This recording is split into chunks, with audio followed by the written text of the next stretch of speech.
Прямо зараз я здійснюю одиночну кругосвітню велоподорож і в цьому епізоді долатиму великі дистанції в одному з найсуворіших пустельних регіонів Австралії. Далеченько вже заїхав, але хочу ще далі.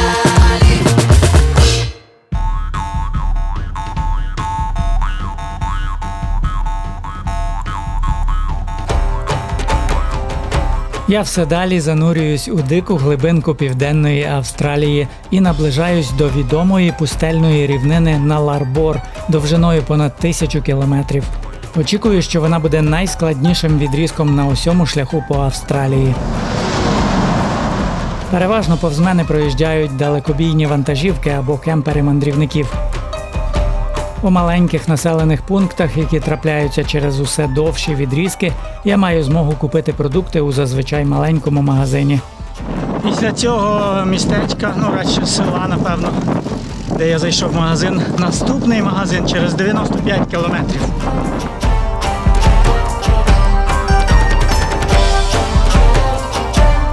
На ночівлю стараюся трішки від'їхати від траси, або ж зупиняюся у так званих зонах відпочинку, які, на відміну від Східної Австралії, тут ніяк не облаштовані. І, звісно, саме тут з'являється і одне з найскладніших випробувань для кожного мандрівника в австралійській глушині. Ось вона, реальна Австралія. Без мух Австралії не існує. На вечерю в мене авокадо. Купив відразу 6 штук, тому що ось так от комплектом було значно дешевше, ніж поштучно.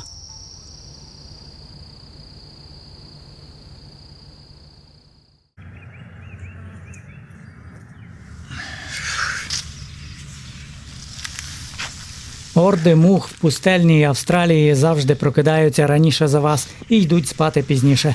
Тож у вас в буквальному сенсі немає жодної хвилини вільної від них, особливо в теплу пору року. Красивий ранок, що кличе в дорогу, але чомусь хочеться довше посидіти в наметі.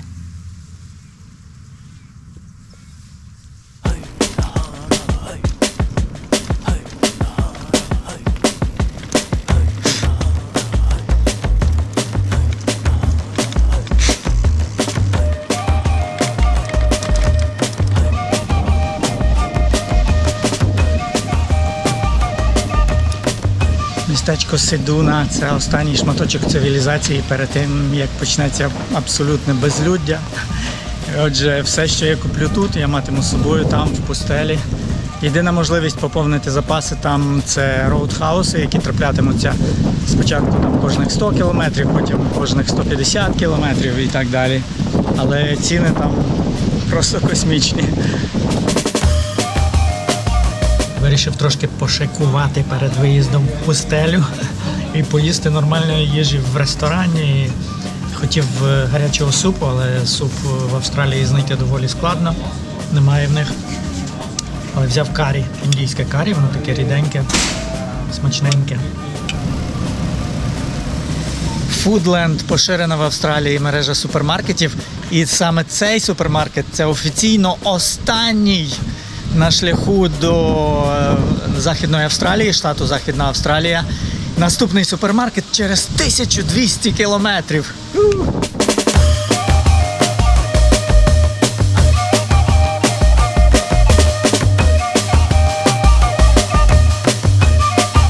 Найважливіша річ, без якої їхати далі навіть ризиковано, це сітка для мух. Запакувався, що ледве закрилась сумка, але насправді скільки б я туди не запаковував, все одно нереально набрати з собою їжі на весь шлях через пустелю. Тому все одно я буду харчуватись вже там десь в роудхаусах за космічними цінами, але іншого виходу просто не існує.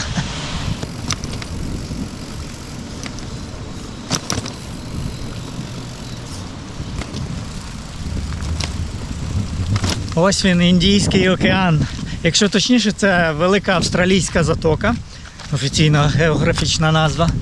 Але все ж таки це частина Індійського океану.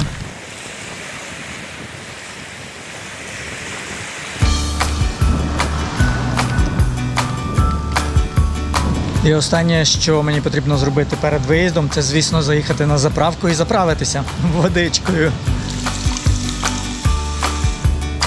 У мене 5 пляшок для води, загалом це близько 7 літрів.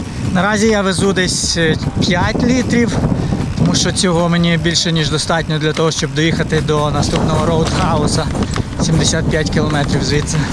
З цим об'ємом я можу навіть собі ввечері душ прийняти, якщо не буде занадто холодно, подивлюсь.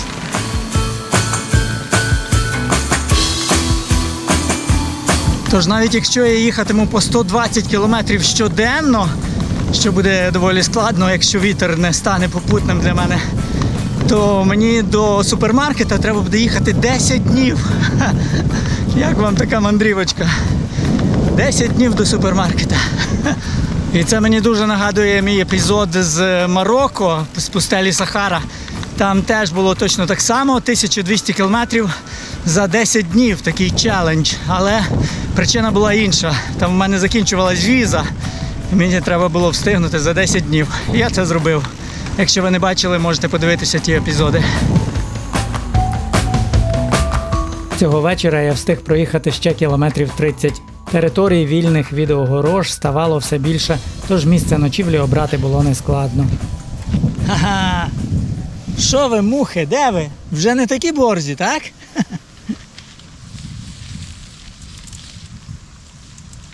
Кручу, кручу, кручу, кручу, кручу педалі.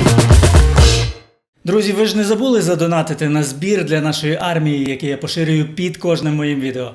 Молодці, йдемо далі.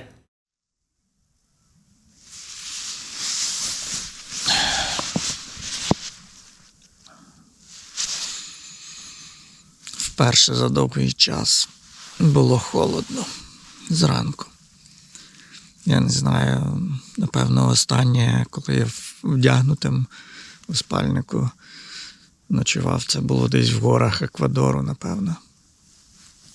І от зараз сьогодні було реально прохолодно, тож я мусив вдягнутися те, що було під рукою.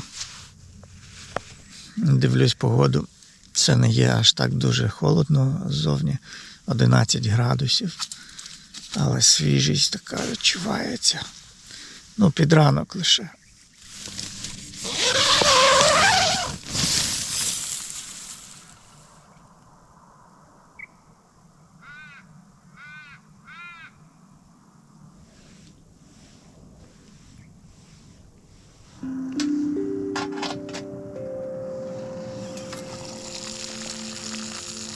Пічка Бонда – це просто дивовижа. Не треба ні газу, ні бензину. Лише кілька маленьких гілочок, які ви знайдете на землі. 2 хвилинки і пів-літра води кипить.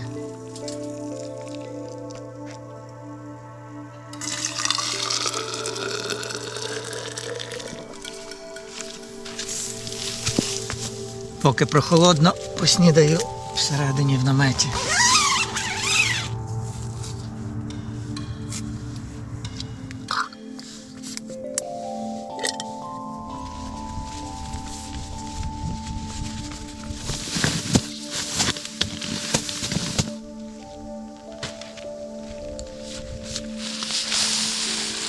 Щойно сходить сонце, мухи десь з'являються просто мільярдами і нападають. Я думав, що обійдеться цього ранку без сітки, але ні, маю вдягати.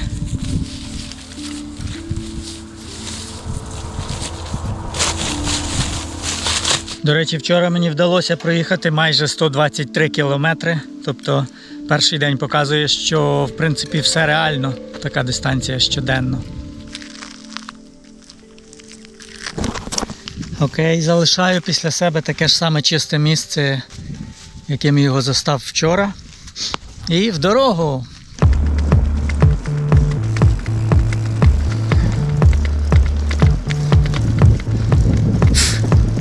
Дідько, і тут треба сітку вдягати. Залазять у вуха, в рот, в ніс. Ух.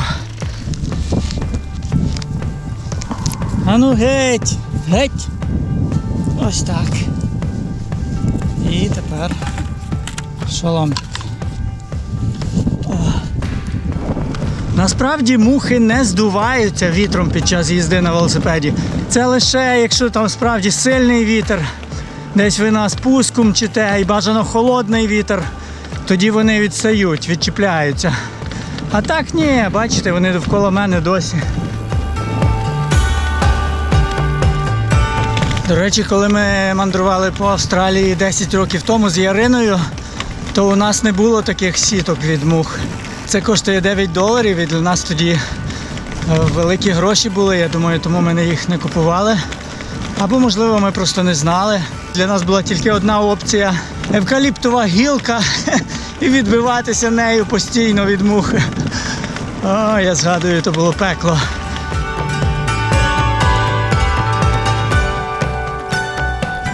Останнє маленьке село на моєму шляху цього ранку перед зануренням у пустельний Наларбор. Далі лише роудхауси із заправками. І вже навіть тут найдешевша опція питної води, пляшка літр 250, коштує $5. Там далі буде ще дорожче. Я, звісно, по можливості набираю ще звичайної з-під крана води, але вона тут також в дефіциті, тому що це пустельні місця фактично. І мені сказали, ну ти можеш у нас набрати води, якщо це небагато, давай свою пляшку. Я дав одну пляшку, один термос, тобто 5 літрів чи тим паче більше тут не дозволять набрати звичайної води з-під крану.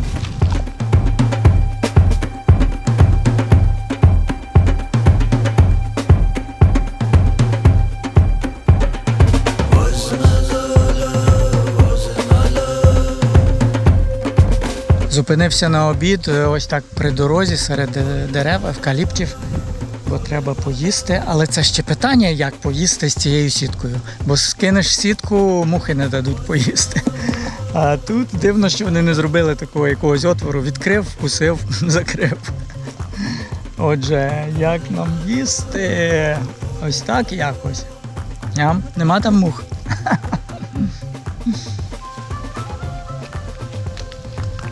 Поки я їм обід, то мухи їдять мене. І це більше схоже на змагання. Хто швидше?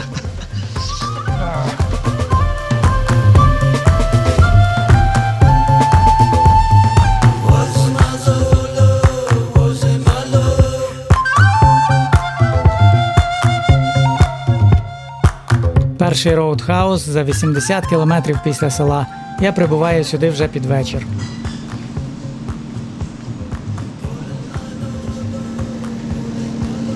Дуже важко орієнтуватися, бо цін немає взагалі. Що скільки коштує, невідомо. Натуральна кокосова вода, тобто кокосовий сік, коштує дешевше, ніж звичайна вода, тому я купив її. І отже, ось ми маємо реальний роудхаус. Це приблизно те, що я і думав. Це заправка, магазинчик, там можна дещо поїсти, таке легеньке щось. І ще є мотель, в якому можна заночувати. Але я прямую далі, в мене ще є 2 години рухатися.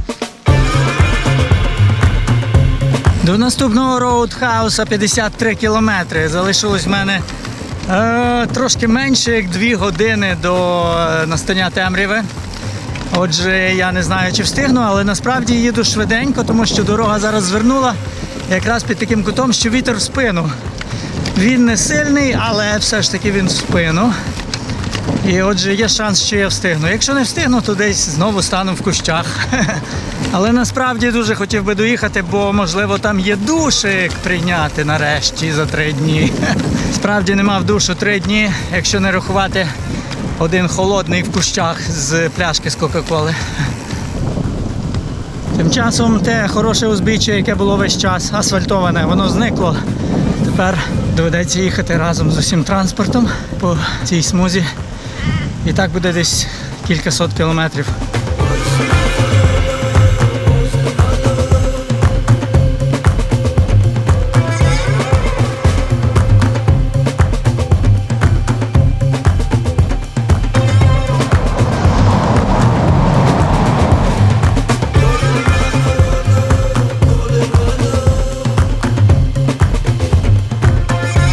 Не можу зрозуміти, це що я так мчу скажено, що аж мухи відстали.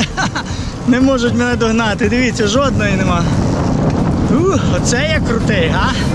Від мух втік. Вечірній вітерець і гарний настрій від нього справді допомогли. І врешті цього дня вдалося подолати аж 171 кілометр, що стало однією з найдовших денних дистанцій в усій моїй кругосвітці. А винагородою була тепла їжа і душ. Цей роудхаус трохи такий просунутий, сучасний, новенький, і тут можна поїсти. Ось я взяв чай і замовив fish and chips. Ну і ночуватиму я сьогодні в наметі не безкоштовно, тому що, аби отримати душ, так він тут є, але за це треба платити. Тобто ви платите за ночівлю в наметі на території і матимете душ.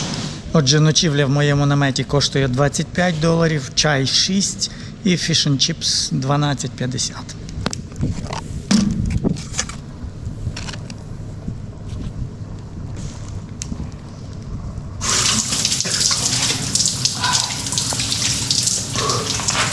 Далеченько вже заїхав, але хочу ще далі.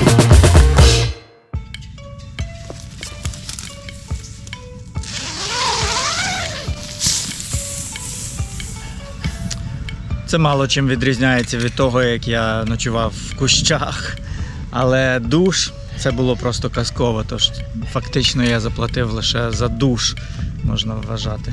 А так, все те ж саме. Ну, столики тут стоять, але мені ті столики ні до чого. Травички в них немає, я так само на землі, на піску стою. Навіть освітлення в них тут немає. Вчора ввечері я в повній темряві, оце все навпомацьки ставив свій намет, поклав телефон там на гілку дерева, так підсвічував трошки. Ну, але з іншого боку я розумію, що це дикий захід, це нормально, це не десь серед цивілізації. Тобто, як для такої глухомані, це навіть дуже непогане місце. До речі, це місце називається Ялата, і це тому, що тут поруч аборигенське село Ялата. І насправді це дуже закрита така громада аборигенська. Вони не дозволяють в'їзд до їхнього села, хоча тут буквально 3 кілометри. Я вчора проїжджав і бачив знак туди, і дорога так трохи заблокована. Тобто без спеціального дозволу вам туди не можна в'їжджати в це село. Бути закритою громадою – це їхній власний вибір, і австралійський уряд дає на це право, звісно. Це їхнє право, це їхня земля, і вони не хочуть бачити білих людей у себе. І таких громад по Австралії є доволі багато. Ви не можете просто так приїхати і відвідати їхнє село.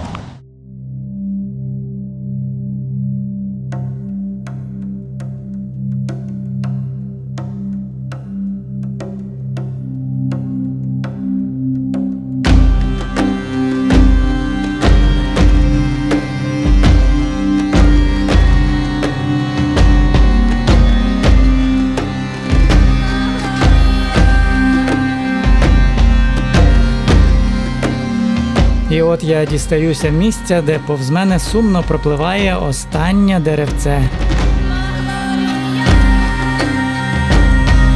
Тут починається ще більша порожнеча, пласка неозорість у кількасот кілометрів під назвою Рівнина Наларбор. І тут навіть на вказівнику пишуть «дерева відсутні». Зрозуміло, що вода тут також відсутня, тому Наларбор і класифікується як пустеля. Хоча тут, біля океанського берега, є ще деяка бідна рослинність, яка змогла пристосуватися до екстремальних умов. Трохи далі на північ зникає і вона. І Наларбор плавно переходить у велику пустелю Вікторію, найсуворіше місце Австралії. В цих місцях з'явилося, знаєте ще що? Оводи, або бомки, як їх ще називають. Просто не дозволяють зупинитися, відразу нападають, кусають. Це жесть. Саме тому зараз, хоча вже обідня пора, але я не зупиняюся, тому що я відчуваю, що я просто не зможу поїсти десь. І намагаюся доїхати 92 кілометри дистанція між роудхаусом Ялата і наступним роудхаусом Нуларбор. Вже 2:30, їсти хочеться вже, якщо чесно.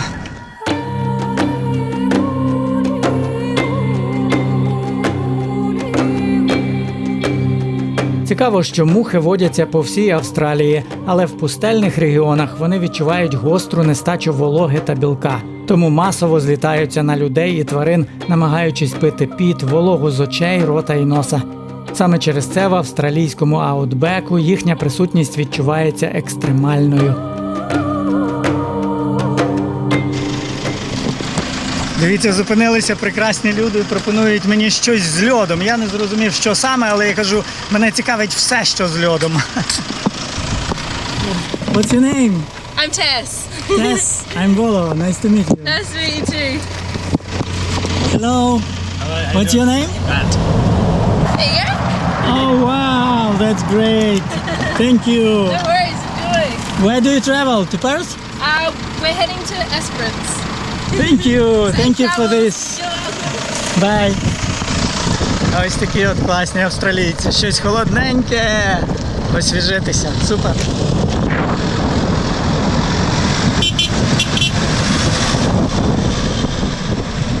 Якщо мухи, звісно, дадуть. Ось так.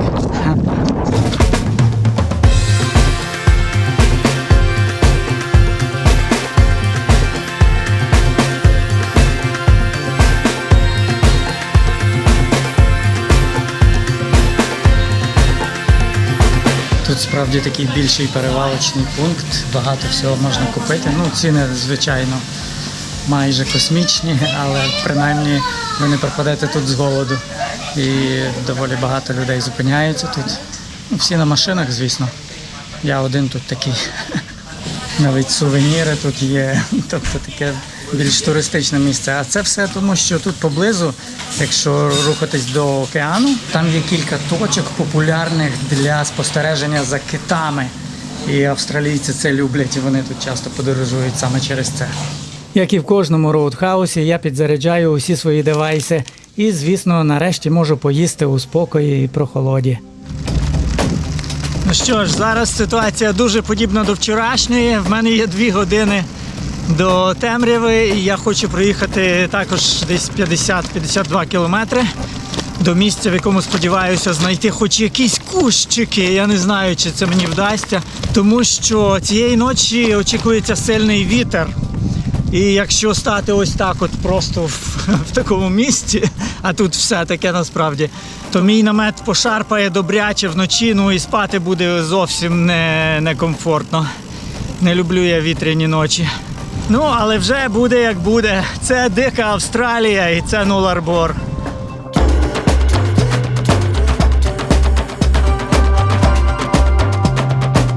На такій дорозі, себто без узбіччя, важливо, коли їде зустрічна машина, подивитися назад, чи не мчить позаду road train, тобто ці вантажівки з кількома причепами. Тому що вони не пригальмовують, вони просто мчать.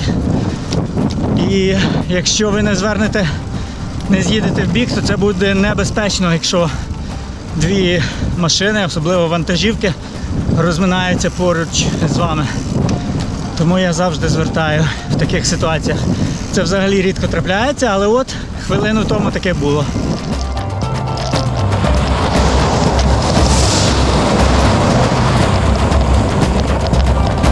Ну і ця небезпека виникає зазвичай через те, що вітер від вантажівки, котра пролітає, він може вас реально штовхнути в один чи в інший бік. Такий ефект не завжди присутній, але іноді він справді небезпечний буває. Щойно сонце заходить, відразу відчувається різка зміна температури. Якби не крутив так інтенсивно педалі, то точно доводилося би вдягати вітрівку щонайменше.